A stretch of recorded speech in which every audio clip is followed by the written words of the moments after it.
En esta mesa de cierre lo que vamos a hacer es que yo voy a decir algunas cosas sobre el seminario. Yo soy director ejecutivo de GRADE. Y luego, y luego Antoine, jefe de la cooperación internacional de ACDI, dará unas palabras y finalmente la ministra del MIS, Carolina Trivelli, hará el cierre del seminario, ¿no? Quiero contarles primero cuál era la idea de este seminario, idea que creo que hemos logrado cumplir, ¿no? Nosotros queríamos facilitar un espacio de encuentro entre investigadores y personas que están involucradas en la toma de decisiones. Los 2 días anteriores tuvimos 4 sesiones y hoy día hemos tenido las 2 últimas. Hemos tenido participación de funcionarios importantes del gobierno peruano y también de investigadores de GRADE y algunos invitados internacionales. Estos han sido espacios de encuentro y también de desencuentro, ¿no? Y creo que esa es la idea. No siempre uno tiene que forzar los consensos, sino también es bueno disentir y tener eso como punto de partida para buscar mejores ideas, mejores soluciones, ¿no? Yo simplemente quiero comentar 4 cosas que han salido a lo largo de los 6 seminarios que he tenido el privilegio de asistir, y luego le doy la palabra a nuestros distinguidos invitados. Un primer tema que salió, digamos, a lo largo de todas las sesiones es el de la diferencia entre la micropolítica y la política con P mayúscula, ¿no? ¿En qué sentido, no? En el sentido que nuestros distintos invitados estaban siempre tratando de poder convencer a las personas que toman las grandes decisiones sobre algunas de las cosas que los investigadores recomendábamos que se tenían que hacer, ¿no? Esta diferencia, esta tensión entre esta micropolítica y esta política grande salió especialmente en las sesiones de los 2 días anteriores. El día de hoy no se ha dado tanto, de repente, porque hay una mayor confluencia entre los grandes objetivos nacionales y las cosas que el MIS está haciendo. En todo caso, era una cosa interesante. Y hay varios ejemplos de esto, ¿no? Un ejemplo, por ejemplo, fue en la primera sesión, Santiago Cueto hacía mucho énfasis en las desigualdades educativas, ¿no? En cuán persistentes son las desigualdades, y el viceministro de Educación compartía ese diagnóstico, pero se enfrentaba a limitaciones de política grande para poder llevar a cabo algunas soluciones, ¿no? Él hablaba, por ejemplo, que era difícil pensar en reducir las desigualdades educativas cuando había una decisión que el gasto corriente solamente podría aumentar a un ritmo de 4% por año, ¿no? Porque con ese presupuesto únicamente llegaban a universalizar la educación inicial, ¿no? El día de ayer también en la mesa de Ciencia y Tecnología, la ministra Triveño en este caso, compartía el diagnóstico de Juana Kuramoto sobre las grandes debilidades de nuestros sistemas de ciencia y tecnología, pero decía, digamos, que una cosa es con guitarra y otra con cajón, y que cuando se enfrentó, digamos, a la gran política, según lo que ella decía, no resultaba tan fácil llevar a cabo las grandes ideas, ¿no?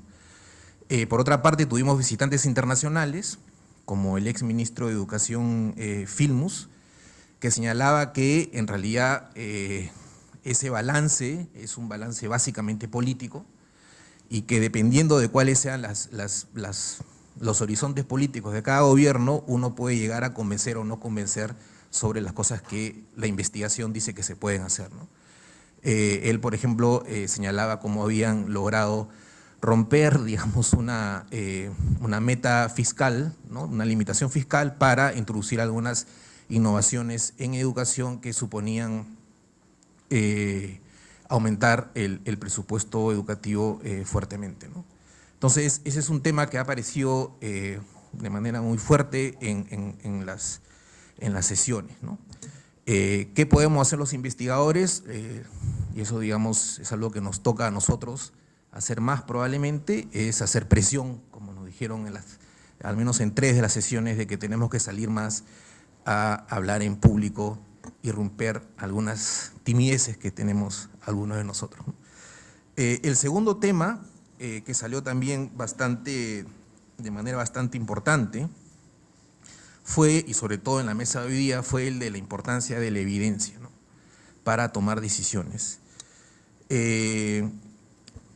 Ahora, la importancia y las limitaciones también, ¿no? El día de ayer en la mesa de Ciencia y Tecnología, el grupo de expertos que acompañó a la mesa y acompañó la presentación de Juana Kuramoto, se preguntaba qué evidencia necesita el gobierno peruano para invertir más en ciencia y tecnología, ¿no? O sea, ¿qué tenemos que mostrarles, ¿no?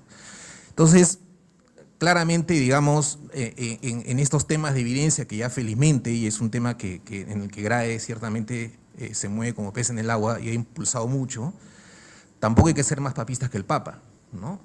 Hay cosas, digamos, que sí implican, digamos, pensar en evidencias que se pueden conseguir, y hay otras que probablemente únicamente impliquen usar la cabeza un poco más y tomar decisiones sobre lo que sabemos que es importante para el país, a pesar de que no hay evidencias que lo puedan mostrar, ¿no? Ahora, otro tema es el tema de la gestión, ¿no?, de esos recursos, que evidentemente salió como una preocupación importante. En la mesa de ciencia y tecnología, por ejemplo, se decía cómo es posible, digamos, que lo poco que hay en ciencia y tecnología sirva para financiar los administradores, ¿no?, y no tanto a los científicos. Otros temas que han salido, digamos, sobre el tema de la evidencia, tiene que ver con extender el concepto de evidencia también a los temas de monitoreo, ¿no? Y eso salió el día de hoy, especialmente cuando se discutían los cambios que se van a dar en términos de los nuevos programas sociales, ¿no?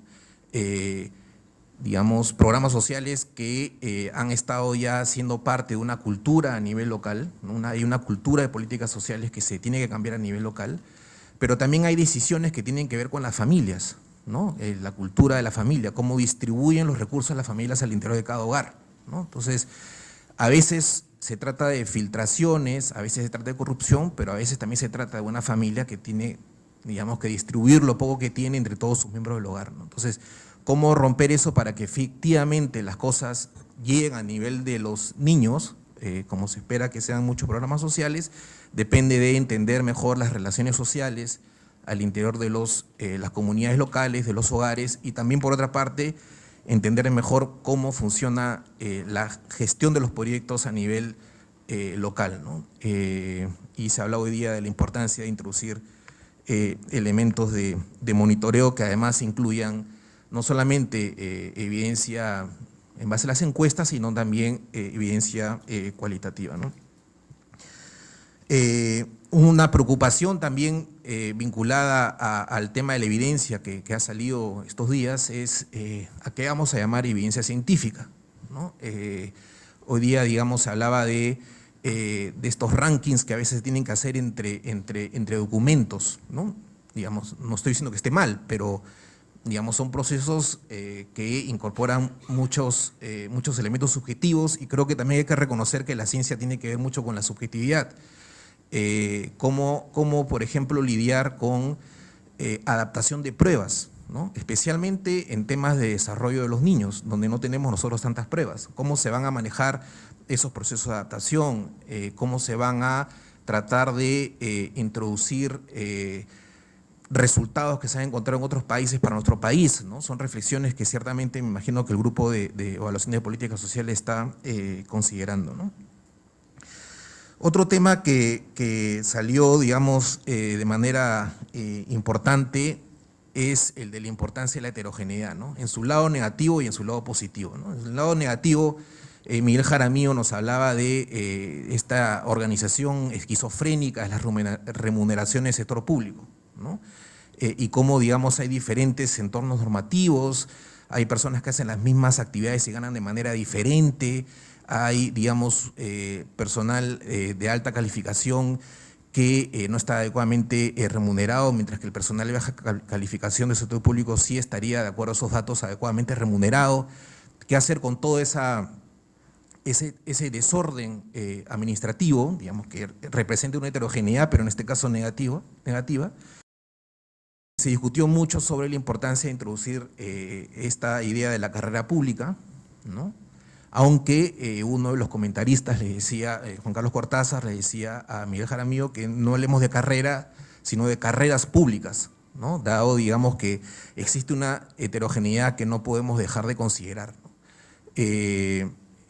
Juan Carlos Cortázar hablaba de la necesidad de una diversidad ordenada de la carrera pública y fue una idea que, digamos, que fue interesante, ¿no? La heterogeneidad también fue mencionada por Santiago Cueto y por Néstor Valdivia, cuando reclamaban, en el caso del primero, un currículo que se adecúe más a las diferentes características de los estudiantes y no tanto necesariamente a las diferentes características de las escuelas, de las comunidades, sino de los propios individuos.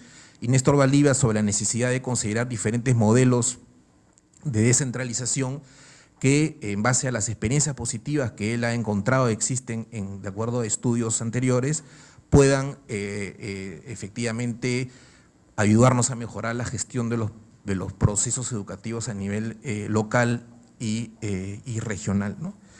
La heterogeneidad también fue mencionada en la mesa sobre interculturalidad, ¿no? Ahí básicamente había una preocupación, primero porque el Ministerio de Cultura se llama de Cultura y no de Culturas, ¿no? Y algunos decían que eso reflejaba de una idea inicial que la actual gestión quiere cambiar, pero que tiene muchos retos, ¿no? Un reto importante del sector es buscar incorporar las diferentes identidades que en realidad no se conocen, ¿no? Porque ni siquiera se ha logrado todavía llegar a un consenso sobre a qué vamos a considerar pueblos indígenas, en un contexto en el cual, lo decía el viceministro de Interculturalidad, como Estado tampoco se ha definido cuál es la identidad nacional. Entonces, no se conoce ni la identidad que nos une, ni las identidades que nos diferencian. Entonces, eso, digamos, implica un reto que va a tener que llevar a cabo el Ministerio de Interculturalidad sin caer, como le advertía María Ballarín, sin caer en promover esencialismos indígenas, cambios cosméticos, que no van a llevar a hacer las transformaciones que se quieren hacer en términos de hacer un ministerio que se acerque más a recoger las demandas de una diversidad cultural que el país tiene, ¿no? Además, en un contexto en el cual, como señalaba María, no tenemos funcionarios públicos que tengan una misma idea de interculturalidad, ¿no? Y eso lo reportaba en su trabajo, ni tampoco tenemos personas que estén trabajando más a nivel de la propia, de manera más cercana a la población, que consideren que esa diversidad es un elemento positivo, ¿no? Sino que hay elementos de discriminación en los servidores públicos, ¿no? Ese es un reto de ese viceministerio de Interculturalidad que además, felizmente, tiene la rectoría y tiene personas que están tratando de orientarla de mejor manera, ¿no?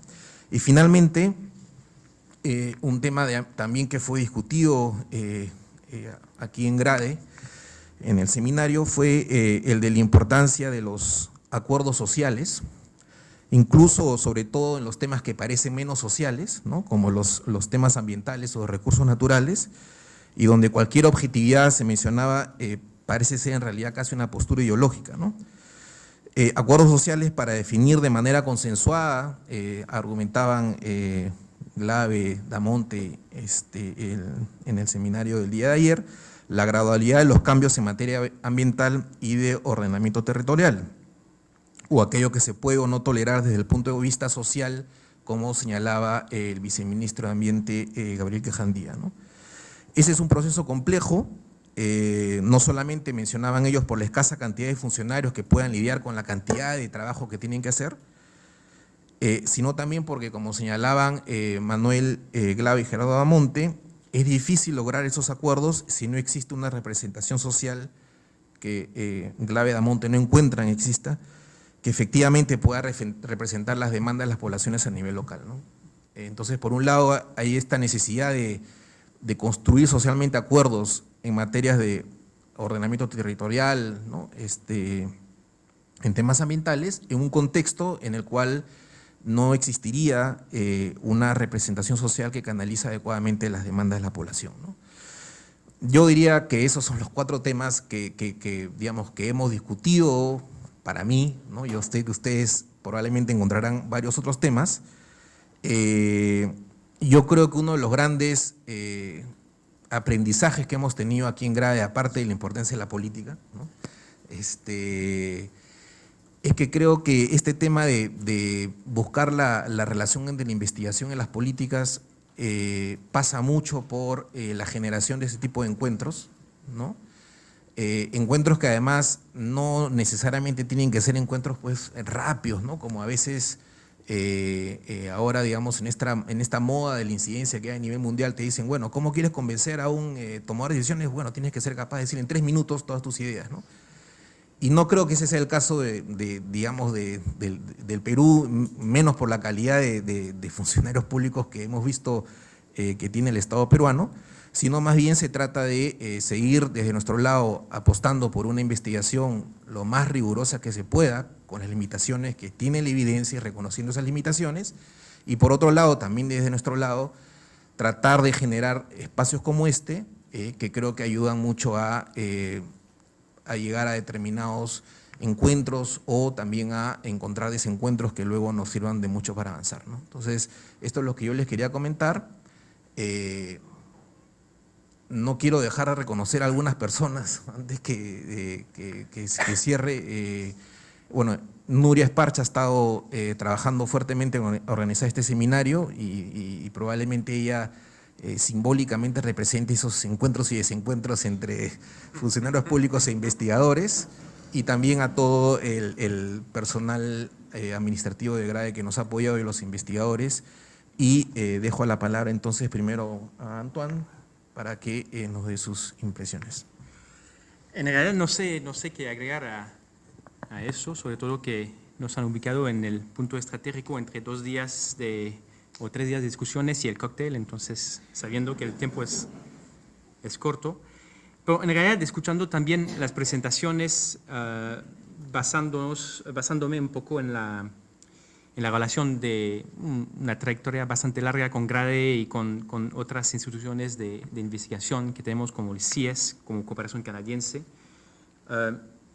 y escuchando un poco las conclusiones, me parece que un punto que quería resaltar como de perspectiva, por supuesto después agradecer a GRADE por la invitación, es creo un desafío compartido que tenemos entre agencias de cooperación y centros de investigación, ¿no? Y quizá tomando como anécdota retórica la pregunta que recibimos como cooperación de ¿por qué están en Perú?, ¿no? No sé si es la famosa pregunta de Bill Gates o el comentario de Bill Gates, no es el mío, pero sí es una pregunta que recibimos, ¿no? En un contexto de crisis económica, financiera, con países como el mío que están enfrentando desafíos fiscales importantes. Y bueno, Perú que ha tenido una trayectoria bastante interesante a nivel económico y con una gestión fiscal bien interesante también, con superávit fiscal y etcétera. Entonces, ¿por qué estamos aquí, no? Y la pregunta es bien legítima. Yo estoy aquí director de la cooperación canadiense y no manejo mi plata, manejo la plata de los impuestos de los canadienses y una parte que se dedica a los programas que tenemos aquí en el Perú. Y la conversación que tenemos con nuestras autoridades, no solamente con nuestras autoridades al momento de ir aprobando proyectos, iniciativas, pero también que tenemos con los ciudadanos, es explíquenos por qué estamos haciendo una cosa y qué hemos conseguido como resultados. Y la realidad es que creo que ambas, digamos, instituciones, una que es las agencias de cooperación y la otra parte, los centros de investigación, estamos sufriendo de debilidades y quizá que una intersección donde podemos fortalecernos, ¿no? Uno, nosotros no estamos tan fuertes en conseguir evidencias.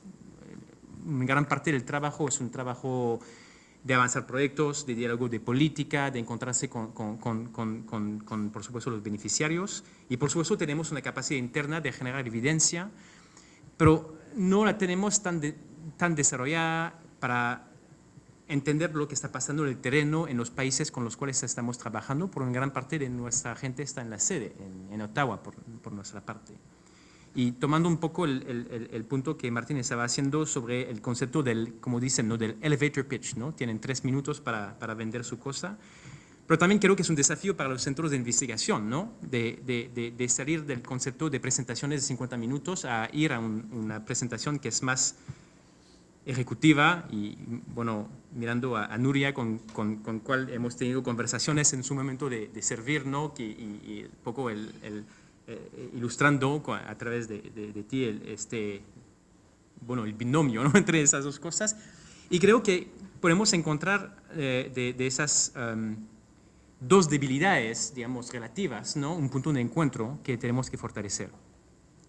Y para mí, como director de la cooperación canadiense, lo veo de 2 maneras aún más fuerte. Uno, porque el programa de la cooperación canadiense en el Perú es el programa más descentralizado de la cooperación canadiense. Todo el equipo está aquí conmigo, más o menos. Tenemos solamente una persona en Canadá trabajando, representándonos. Entonces tenemos una fuerza mayor, ¿no?, para ir entrando en esas conversaciones más analíticas, más basadas en evidencia. Y hay que aprovechar de este momento organizacional para aprovechar el conocimiento que se encuentra aquí, digamos, aquí no solamente en esa sala, pero aquí en el Perú. Y eso es la segunda parte, que hay que aprovechar no solamente por parte de la cooperación canadiense, pero también por parte de los otros donantes, creo yo, de la capacidad instalada que representa un país de renta media, justamente, ¿no?, con una larga trayectoria institucional, con fuerzas, debilidades, desafíos, pero sí tenemos grupos como GRADE, como el CIES, como IEP y todo eso, que son súper fuertes. Y entonces sí combinó, digamos, esta intersección entre esas dos debilidades estructurales, digamos, y las circunstancias de la presencia de la cooperación canadiense en el Perú. Creo que yo diría que hay un desafío frente a nosotros, ¿no?, que es decir, cómo nos acercamos un poco más para que podamos ambos cumplir nuestros mandatos, que son distintos, pero en el cual creo que podemos encontrar puntos de coincidencia. Y terminando, por supuesto, me siento un poco incómodo en esos eventos porque no soy experto. Digamos, yo soy generalista de cooperación, eso es mi carrera, pero yo había saliendo de la oficina y yo tengo que hablar de evidencia o de no sé qué, pero yo quiero hacer la promoción, digamos, a veces no tenemos resultados positivos en la cooperación, pero a veces sí tenemos resultados positivos. Y hay un tema que fue, creo, el primer tema de la agenda, que es el tema de educación, que es un tema en el cual la cooperación canadiense ha sido involucrada desde hace un largo rato, digamos. Y hay este documento que no estoy diciendo que es relevante porque lo hemos financiado, pero sí es relevante, ¿no? Digamos, realmente se estaba hablando justamente en el último panel de modelos, ¿no?, interesante cómo se replican esos modelos. Y en realidad hay 4 experiencias muy interesantes en educación de base. Una que es Fe Alegría, las escuelas exitosas de IPAE, hay una financiada por los Estados Unidos, que es Aprendes, y una hablando de Mi Cancha, que es la nuestra, entre comillas, que es el PROMED, ¿no? Y hay resultados que son súper interesantes. Yo estaba leyendo eso y voy a dejar eso, los resultados de esas experiencias, y hay toda una serie de factores de éxitos que son para compartir. Alcanzaron en primer grado 52% para llegar con los logros de aprendizaje, el tercer grado 55%, el sexto grado 65%, más o menos. No todos, pero con varios niveles, ¿no? Y eso es entre 5 y 10 veces más del promedio nacional en ámbitos rurales. Y en realidad, cuando se ven los indicadores en ámbitos rurales, son bastante deprimentes, ¿no?, en educación de base. Entonces, no quiero hacer una larga presentación de eso, Pero creo que también es ver, ¿no?, a través de esa intersección cómo podemos utilizar esta colaboración para ir replicando esos modelos exitosos. No solamente documentarlos, pero ir replicando. Para que esto, que es por supuesto un análisis muy interesante, yo creo, no se quede en la biblioteca y que realmente nos vemos en 5 años en otro evento o no sé cuándo para hacer otra cosa y vemos que hay una oportunidad perdida, ¿no? Entonces creo que yo terminaré aquí agradeciendo otra vez a Gradia, a Martín, a la señora ministra y a los demás colegas para explicar que una disposición que es la nuestra de la cooperación canadiense para ir encontrando esos espacios. Creo que hay realmente una oportunidad interesante, no solamente para nosotros, pero para los demás donantes. Yo estoy notando que, creo al menos que me estoy equivocando, soy el único donante, al menos, y quizá hubo otra participación, pero creo que hay que fortalecer. Sí, perdón. Pero hay que ir fortaleciendo esos lazos finalmente, ¿no? Y que tengamos esos diálogos de manera más regular. Entonces, muchas gracias otra vez y un placer estar con ustedes. La verdad que es un gusto poder venir. Me han estado mandando chachitos todo el día contándome en qué iba la discusión. Ahora están discutiendo sobre el MIS, ahora sí le dan la razón, ahora los están criticando, ahora no les creen. Ahora. Y eso ha sido muy interesante porque creo que voy a centrarme en un comentario sobre dos de los puntos que decía Martín, más que hablar de la experiencia con el MIS y algunas de estas, pero ligándolo con estos temas, lo que hemos visto en estos meses de creación de un ministerio, ¿no? Entonces, para comenzar, la oportunidad única que hemos tenido de partir de un ministerio de nada, ¿no? Entonces uno comienza con una ley que es bastante general, ¿no? Alguien nombrado de ministro y entonces, bueno, comencemos, ¿no? Al día siguiente, ministra más 2 viceministros, al día siguiente, ministra, 2 viceministros, jefe de prensa, ¿no? Y así nos pasamos 3 semanas pidiendo una oficina prestada en el IEP con nuestros teléfonos, como toda operativa del ministerio, ¿no? Con nuestras laptops. Nuria vino a ayudarnos en hacer la lista de todo lo que teníamos que hacer. Y eso ha permitido hacer un ministerio bastante distinto, como han podido notar. Es un ministerio bastante particular, que se ha basado en una construcción muy compartida, paso a paso, pero sobre todo en formar un equipo que responda a unos intereses muy concretos, en los cuales desde el principio había claridad en que había que mirar resultados, que había que mirar la evidencia, que no teníamos que inventar el agua tibia nosotros, que teníamos un conjunto de tareas que hacer y que queríamos todo el tiempo darnos el espacio para mirar un poquito afuera de la caja, ¿no? Y pensar cómo, sin pensar en cómo siempre se hace en el Estado, una cosa podíamos tratar de hacer lo que nosotros pensábamos que era lo correcto. Y en esas idas y vueltas yo creo que se ha ido armando una manera de trabajar en el ministerio que está muy alineada con basar las decisiones en evidencia, con usar nuevos instrumentos, presupuesto por resultados, usar indicadores y metas que nos aseguren que podemos monitorear para dónde vamos o dónde nos estamos quedando lejos de para dónde queremos hacer.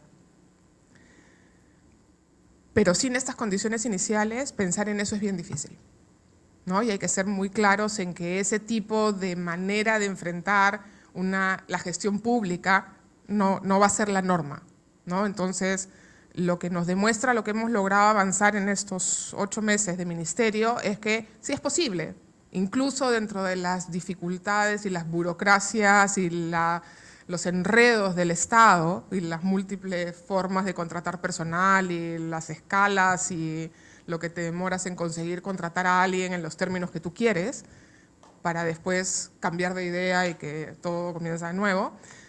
Se puede hacer, ¿no? No es lo más fácil, no es lo más ordenado, pero es posible, ¿no? El tema también es que, por un lado, tenemos serios problemas de capital humano, tenemos serios problemas de estabilidad, ¿no? ¿Cuánto dura este encargo En nuestro caso siempre estamos pensando que, bueno, vamos avanzando con metas muy concretas para lograr que dure. Pero incluso en otros ministerios donde funcionarios tienen muchos más años, siempre puede venir un cambio de esta macropolítica que ustedes dicen que puede alterar un poco este funcionamiento. Y ese sí es un problema en el sector público que yo creo que no se va a resolver ni con más apoyo de los académicos, ni con más evidencia, ni con más instrumental, tipo presupuesto por resultados. Eso es un problema que está en la estructura de cómo opera este Estado.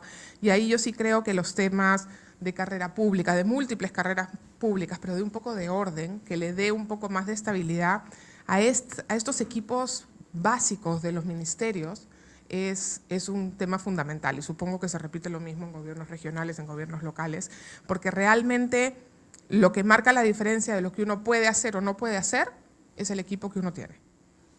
Y el equipo lo es todo. El equipo es bueno, encuentra la solución, encuentra la manera, se busca el apoyo de la cooperación, de los académicos, del socio correcto para lograr avanzar. Pero para eso uno necesita un equipo muy alineado y un equipo muy bueno, ¿no? Y eso es un tema que hay que construir. O sea, yo creo que esa es una tarea que nos compete a todos apoyar, desde la posición que sea y en lo que nos toca a cada uno.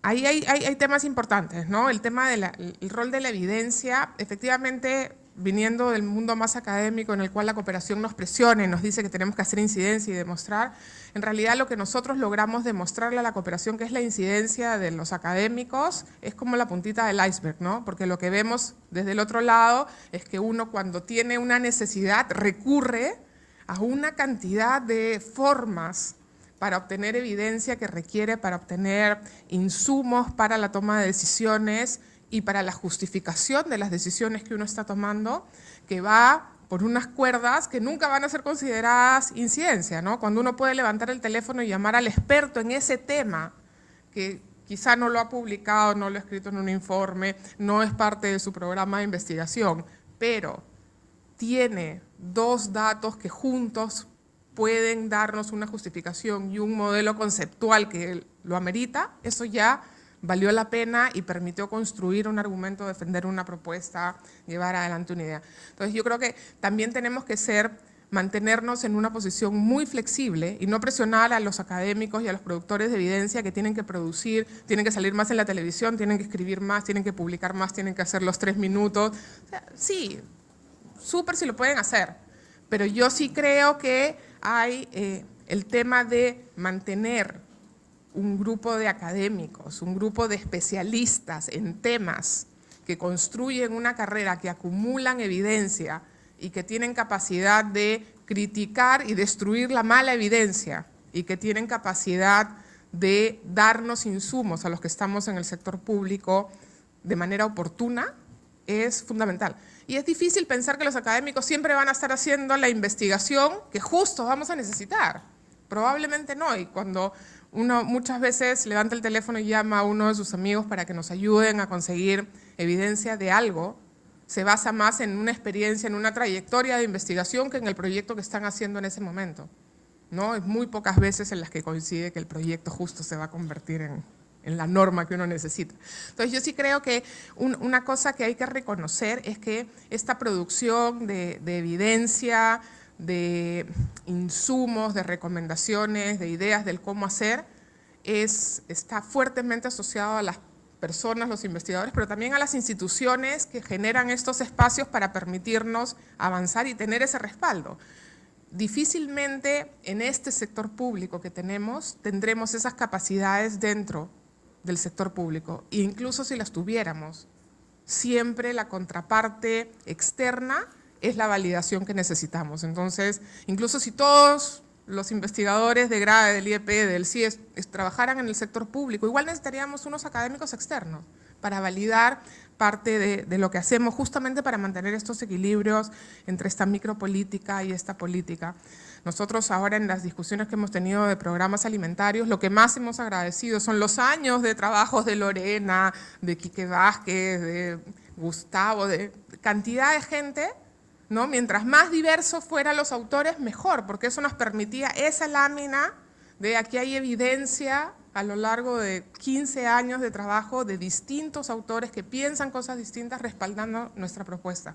Y eso le da mucho peso, mucho respaldo a lo que uno está proponiendo. Entonces, yo creo que este tema de la evidencia no es solamente esta evidencia científica súper rigurosa, sino la oportunidad de contar con quienes tienen un manejo de cierta evidencia, de ciertos conceptos, de nuevas maneras de articular las ideas para usarlos como insumos, ¿no? Es fantástico, me han contado que Juan Pablo hoy día ha hablado de territorio, por ejemplo, eso es un éxito, ¿no?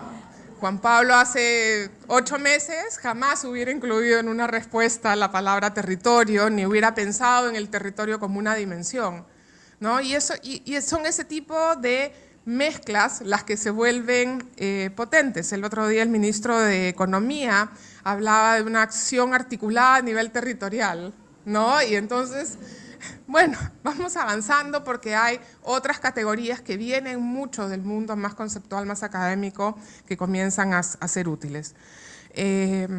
Construir una política de un sector, una manera de trabajar, nosotros tenemos mucho énfasis en el tema de evidencia, no va a ser tarea fácil, no va a ser, probablemente cuando nosotros salgamos del ministerio, esto quizá no se va a mantener con el mismo énfasis que hay ahora, o sea que una buena idea es convertirse en ministro también para mantener esta relación. Pero sí hay que ir fortaleciendo esta idea y mostrándole a los políticos que esto sirve, que esto tiene una utilidad práctica en lo que ellos hacen, que esto protege las iniciativas que uno hace, ¿no?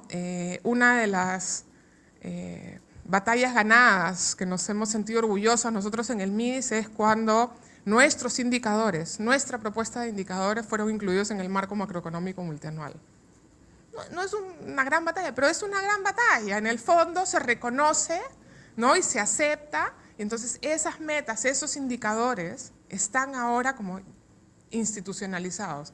Si alguien no los mide después, bueno, puede que no los mide, pero ahí estaremos nosotros para medirlos igual, ¿no? Entonces, yo sí creo que hay muchos espacios en los cuales esta relación entre académicos, entre políticos, digamos, favorables, entre funcionarios públicos a favor de la evidencia y la macropolítica, hay espacio para trabajar eso, y creo que una de nuestras tareas desde el mundo hoy día en la gestión pública o desde el mundo académico es fortalecer esos espacios, ¿no? Acá tiene que haber una apropiación mayor de estos insumos basados en evidencia por el bien de las políticas públicas, ¿no? Sí queremos políticas públicas que podamos medir, que podamos evaluar, que sepamos para qué sirven, que sepamos cuánto nos cuestan y por qué nos cuestan eso. Y en ese sentido yo creo que ese espacio es un espacio que todavía requiere mucha inversión desde el mundo académico y un reconocimiento, y tenemos que hacer muy visible que esto es lo que salvó en algunos casos una reforma, que esto es lo que permitió cambiar una mala práctica, ¿no? Y que esto es lo que ha permitido que la política pueda tener una discusión en otro nivel de a mí me parece versus a ti te parece, ¿no? En ese sentido yo creo que hay que pensar también en que la evidencia, las evaluaciones, las nuevas herramientas nos permiten no solamente consolidar acciones, sino hacer mejor política. Y en ese desafío yo creo que ganamos todos. Entonces creo que por ahí hay un espacio en el que hay que perseverar. Y no es un tema solamente de hacerlo con los mejores funcionarios públicos, sino sobre todo demostrarle a todos que hay una utilidad práctica, ¿no? Que sí les resuelve problemas a la gestión pública el tema de basar decisiones en evidencia, de tener respaldo más analítico, académico, empírico. Y esto no quiere decir solamente datitos, ¿no? Evidencia cualitativa es fundamental para que podamos avanzar en esa línea. Sin embargo, todavía eso no nos resuelve un montón de los problemas que tenemos, ¿no? Todavía la cantidad de herramientas que tenemos para hacer las tareas que tenemos por delante son insuficientes, ¿no? Tenemos cada vez mejores herramientas, pero por ejemplo, nosotros en el ministerio ahora enfrentamos el desafío de lograr encontrar herramientas que nos permitan hacer acción multisectorial, ¿no? Claro, todos queremos coordinar, todos somos buena gente, todos estamos comprometidos con la lucha contra la desnutrición crónica infantil. Pero de ahí a que cada uno tome decisiones en su sector, en su personal, en sus indicadores, para eso todavía tenemos mucho espacio para innovar en herramientas que resuelvan ese tipo de problemas. Ni qué decir en temas de articulación intergubernamental, más difícil todavía, ¿no? Pero creo que mientras seamos claros en plantear que los problemas de gestión desde el sector público no son solamente de que faltan programas o falta plata o falta ordenar el Estado, ¿no? Sino que a pesar de todo eso podemos hacer cosas, pero hay desafíos de herramientas que generar, en los que yo creo que la academia, los investigadores, la evidencia nos pueden ayudar mucho a darnos no solo ideas, sino acompañar los procesos para que se vuelvan realmente procesos de aprendizaje. Hay mucha experiencia, muchas cosas que se ponen a prueba en el sector público, que como nadie las mira, no aprendemos nada de ellas y las volvemos a repetir millones de veces, ¿no? Entonces creo que ahí también hay un espacio que deberíamos explotar. Para nosotros el tener a la academia cerca ha sido un insumo, ha sido un apoyo, ha sido útil. Claro, fácil decirlo porque yo venía de ese mundo y entonces conocía bien cómo podíamos tomar eso.